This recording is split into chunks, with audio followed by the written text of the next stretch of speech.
Hello all, welcome to SSC Masala. इस video में हम सिलेक्शन पोस्ट एग्जाम के एनालिसिस करेंगे। और जैसे ग्रेजुएट लेवल काफ़ी हार्ड आ गया था, उसमें सीजीएल मेंस का सिलेबस पूछ लिया था और आउट ऑफ दो तीन क्वेश्चन आउट ऑफ सिलेबस भी थे। तो आउट ऑफ सिलेबस जो क्वेश्चंस हैं उसमें से एक क्वेश्चन मिला है, तो उसके बारे में डिस्कस कर लेंगे।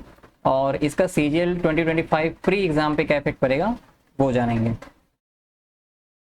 तो देखो, टेंथ लेवल का एग्जाम था सिलेक्शन पोस्ट का, काफ़ी आसान था, टीसीएस लेवल से भी काफ़ी कम। ट्वेल्थ लेवल का जो था वो मतलब मॉडरेट था, इजी टू मॉडरेट, मतलब टीसीएस के हाईएस्ट लेवल पे नहीं था। और जो ग्रेजुएट लेवल का एग्जाम था वो मतलब वेरी हार्ड इसलिए लिखा है क्योंकि हमें पता ही नहीं था ना, किसी को पता ही नहीं था कि सीजीएल मेंस का सिलेबस पूछा जाएगा। अब तक सीजीएल प्री का ही सिलेबस आता था, तो एक तरीके से वो सरप्राइज था। और वैसे भी जो बच्चे होते हैं, जब मेंस एग्जाम आता है, सीजीएल का होना होता है प्री के बाद, तब वो मेंस वाला सिलेबस पढ़ते हैं, उसके पहले वो केवल प्री वाला सिलेबस पढ़ते हैं। तो इसमें भी ग्रेजुएट लेवल में अब तक प्री का ही आता था। और यहाँ तक कि जो नोटिफिकेशन है, ठीक है, सीजीएल प्री का जो नोटिफिकेशन है और ये सिलेक्शन पोस्ट का जो नोटिफिकेशन है, उसमें ग्रेजुएट लेवल का जो सिलेबस है और सीजीएल का प्री का जो सिलेबस है वो बिल्कुल सेम है। और उसमें ये क्या कहते हैं, standard deviation, variance, probability, coordinate geometry, ये सब मेंशन नहीं है, ठीक है। तो ये सब मेंशन नहीं है, फिर भी पूछ लिया, तो ये थोड़ा सा गलत काम किया कि सिलेबस पहले बता देना था, नोटिफिकेशन में तुम डाल देते।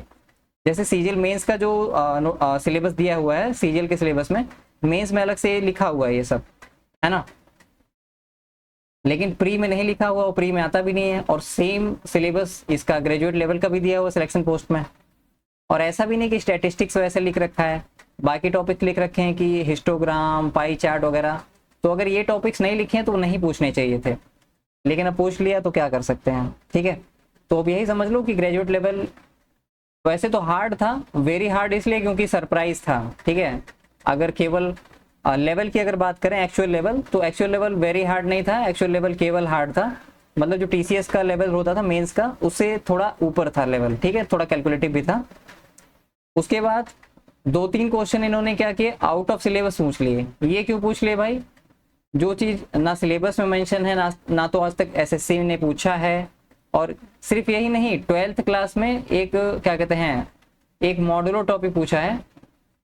अब ये मॉडुलो टॉपिक, ये तो सीबीएसई में अगर किसी ने मैथ से ट्वेल्थ किया होगा तो उसने भी नहीं पढ़ा होगा, ग्रेजुएशन में जाके पढ़ा होगा। तो ऐसी चीजें क्यों पूछ रहे हैं भाई? मतलब क्या है? अब या तो ये एसएससी ने जानबूझ के बदला लिया है, एसएससी ने बोला होगा कि ऐसे दो तीन आउट ऑफ सिलेबस भी डाल दो, और या तो जो क्वेश्चन बनाने वाला है उसने जानबूझ के ऐसा किया है। और बाकी ये जो मेंस का पूछा गया है सिलेबस, अब ये भी हो सकता है या तो एसएससी ने बोला हो ऐसा करने को, क्योंकि टीचर लोग ये जो प्रोटेस्ट कर रहे थे बोल रहे थे आसान क्वेश्चन आसान क्वेश्चन, तो एसएससी बोला होगा, बताते हैं तुमको, या तो एसएससी ने बोला होगा, और या तो जो क्वेश्चन बनाने वाला है वो सिलेबस को सही से समझ नहीं पाया होगा, या तो सोचा होगा सीजीएल मेंस का सिलेबस इसमें एक ही एग्जाम होता है तो डाल देते हैं। अब जो भी है पता नहीं। तो अब क्योंकि इसका ग्रेजुएट लेवल का सिलेक्शन पोस्ट का और सीजीएल 2025 का जो प्री एग्जाम है, इनका नोटिफिकेशन में बिल्कुल सेम सिलेबस है। तो हो सकता है अब ये जो मेंस का सिलेबस है, पहले तो प्री में नहीं आता था, लेकिन इस बार आ सकता है, ठीक है, कोई भरोसा नहीं है, तो आ सकता है। तो मैं यही करूंगा, जिसको प्री देना है वो मेंस का सिलेबस भी पढ़ ले, ठीक है, ये सारे जो टॉपिक्स हैं वो पढ़ ले। रीजनिंग में भी पूरा मेंस का ही सिलेबस आया था, ठीक है। और इंग्लिश में पैटर्न थोड़ा चेंज किया है, एक्टिव पैसिव और ये डायरेक्ट इनडायरेक्ट के क्वेश्चन ज़्यादा थे, वो कैब का वेटेज थोड़ा सा कम कर दिया है। और पैसेज भी था, उसमें भी एक्टिव पैसिव पूछा था, और बाकी सब तो वैसे ही था, एरर वगैरह तो था ही। अच्छा देखो, जब टीसीएस पेपर लेती थी, तो टेंथ लेवल हो, ट्वेल्थ लेवल हो या ग्रेजुएट लेवल हो, पेपर में बहुत ज़्यादा डिफरेंस नहीं होता था, मतलब लेवल में बहुत ज़्यादा डिफरेंस नहीं होता था। सिलेक्शन पोस्ट में थोड़ा डिफरेंस होता था, लेकिन बहुत ज़्यादा नहीं। तो इस बार ऐसा किया हुआ कि ये लेवल जो है मतलब काफ़ी अलग हो गया है। तो ऐसा शायद इसलिए कि टीसीएस का जो क्वेश्चन बैंक था वो एक ही था, वो उसी क्वेश्चन बैंक से सारे एग्जाम में डाल देते थे, तो इसीलिए सेम लेवल का लगभग सब होता था।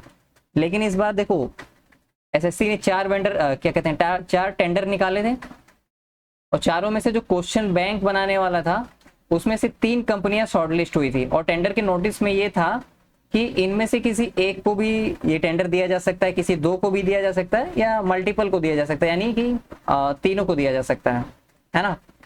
तो हो सकता है कि किसी एक को दे दिया हो कि भाई तुम टेंथ वाले लेवल का बनाओ, एक को दे दिया हो तुम ट्वेल्थ का बनाओ, एक को दे दिया हो कि तुम ग्रेजुएशन का बनाओ, या फिर हो सकता है कि किसी एक या दो को जिसको भी दिया हो उनको बोला हो कि तुम 10th 12th और ग्रेजुएशन का मतलब उसमें मेंशन करो कि कौन सा क्वेश्चन कैसा है, किस लेवल का है, और या तो ये बोला हो अलग अलग क्वेश्चन, 3 अलग अलग क्वेश्चन बैंक बनाओ, और उसके बाद एआई ने क्वेश्चन को शॉर्टलिस्ट किया होगा।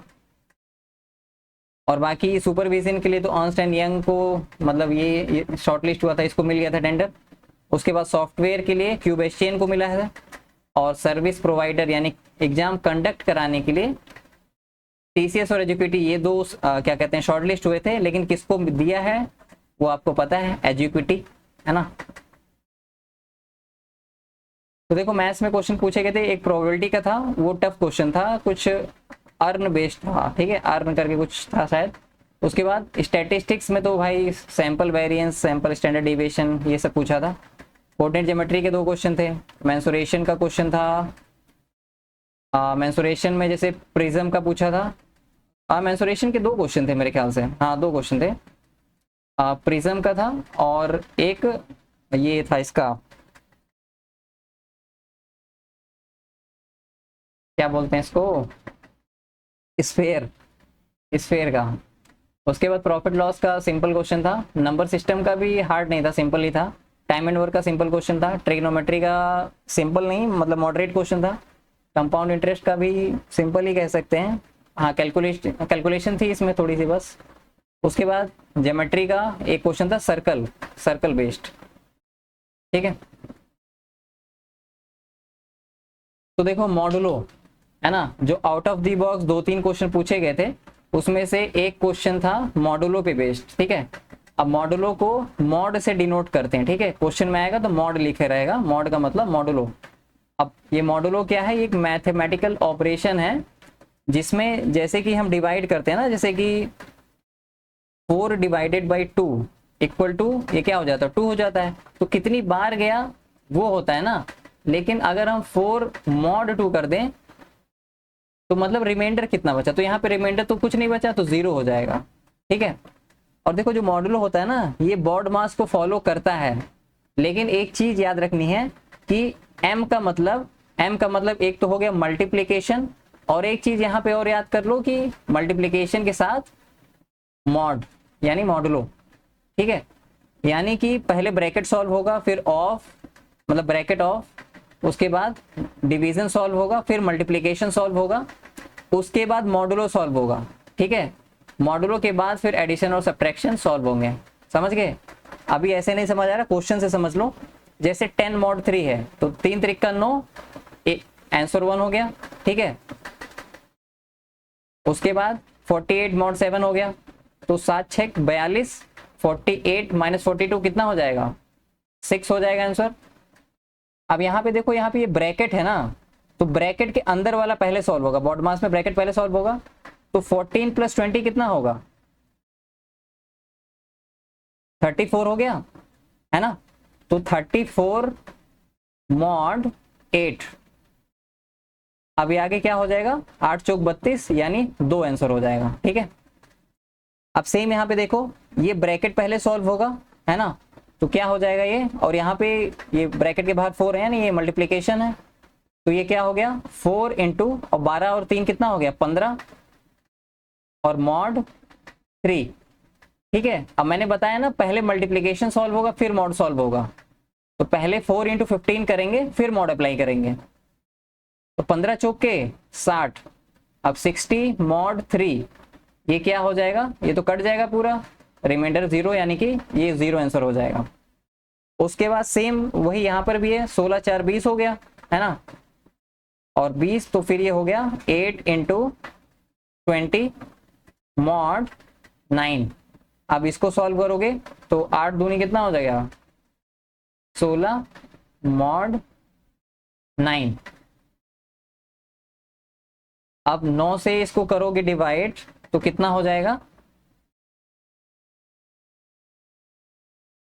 यहाँ पे 7 आंसर आ जाएगा, 7 आएगा 6 आएगा, रुको एक मिनट,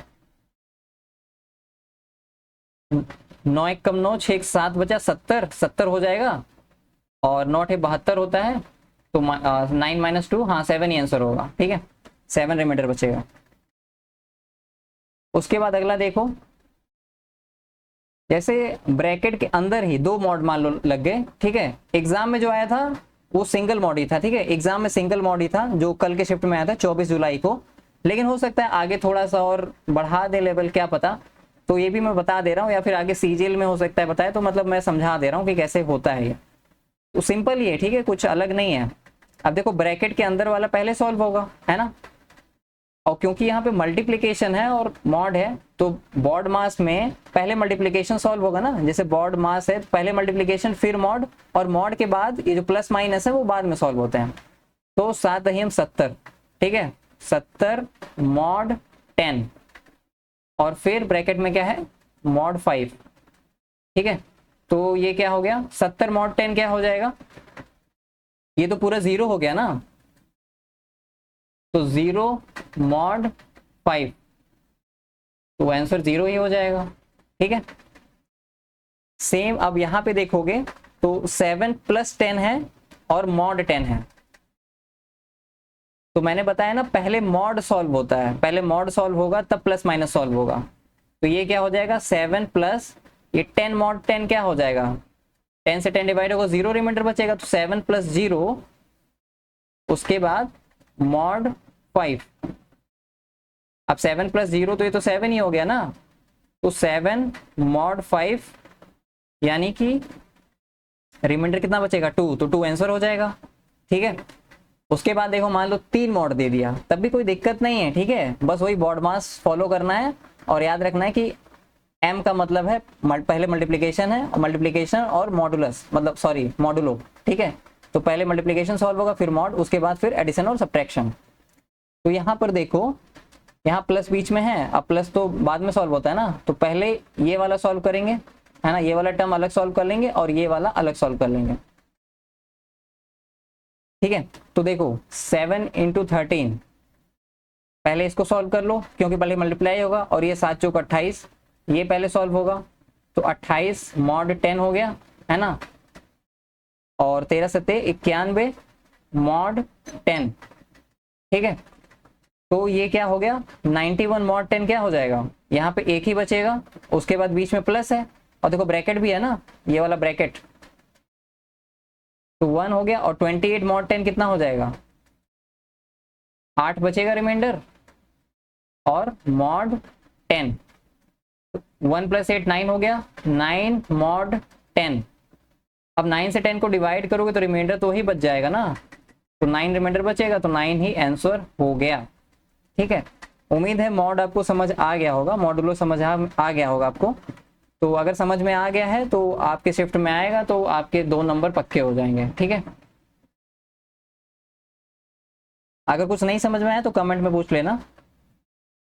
पीडीएफ और बाकी अपडेट्स के लिए आप मेरा टेलीग्राम चैनल ज्वाइन कर सकते हैं, जिसका लिंक मैंने व्हाट्सएप चैनल पे तो अभी अपडेट नहीं दे रहा हूँ, वो तो टेलीग्राम बंद होने का आ रहा था इसलिए मैंने बोल दिया था।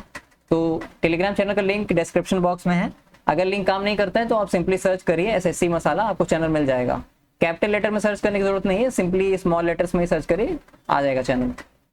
बाकी अगर वीडियो पसंद आया हो तो वीडियो को लाइक एंड शेयर और चैनल को सब्सक्राइब जरूर कर लेना। यहाँ तक देखने के लिए थैंक यू।